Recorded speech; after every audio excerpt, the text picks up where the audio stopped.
hiji Rubaiatul Adawiyah kunaon nya bisa mi'raj ka luhur langit ka Sidratil Muntaha lantaran nya ngadua anak kieu. Ya Allah ya Rabbi, lamun abdi dipasihan dunia ku Gusti, dunia nujang abdi bikeun ka kafir.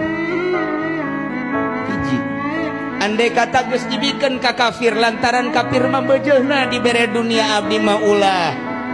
Andai kata Gusti mere sorga, andai kata Gusti mere sorga ka abdi, sorga pangbikeun kenjang mukminin mukminat sebagian abdi mah geus teu hayang ka sorga. Hayang ka mana atuh cak Gusti Allah? Abdi mah hayang soteh kanu nyieun sorga Allah. Tah doa teh geus kos kitu. Balikan deui doa Siti Rubaiatul Adawiyah. Ya Allah ya Rabbi, andai kata abdi dibere bagian dunia, dunia abdi Gusti pangbikeunkeun ka kafir.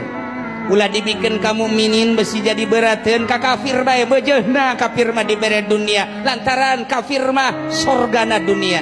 Andai kata abdi dibere sorga Gusti, sorga abdi jang mukminin mukminat anu teu kabagian, abdi mah teu kudu dibere sorga. Cak Gusti Allah saha atuh hayang naon maneh? Abdi mah hayang ka Gusti bae. Saat doa eta lah dengan kemurnian hati maka ruhur rahmani ya Rubaiatul Adawiyah ta'al ka dieu mi'raj Siti Rubaiatul Adawiyah tak awewe jadi waliyatun. Ya Allah ya Rabbi, Tuhan Syabdul Qadir, ketika manehana ngagadua Gusti abdi teh ibadah melalui syariat geus ditinggalkeun ku abdi syariat. Gusti abdi ibadah melalui thariqah ku abdi geus ditinggalkeun thariqah. Abdi teh geus datang ka hakikat Gusti, dunia geus ditinggalkeun ku abdi, jabatan geus ditinggalkeun ku abdi, hiji deui abdi teh sakadar akhirat sorga pan sorga ge buatan Gusti.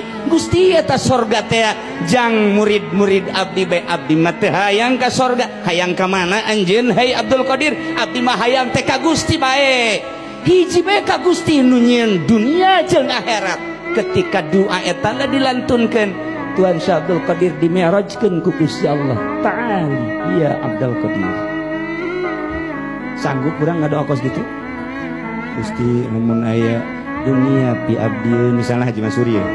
Haji Masuri ngadoa, Gusti andai kata dunia aya bagian abdi dikeun we ulah ka kafir ka tetangga-tetangga. Sanggup teu Haji Masuri? Tuh nya geus seuri bae teu sanggup. Malah mah Gusti mun aya nu abdi nu tetangga ge ka dieukeun.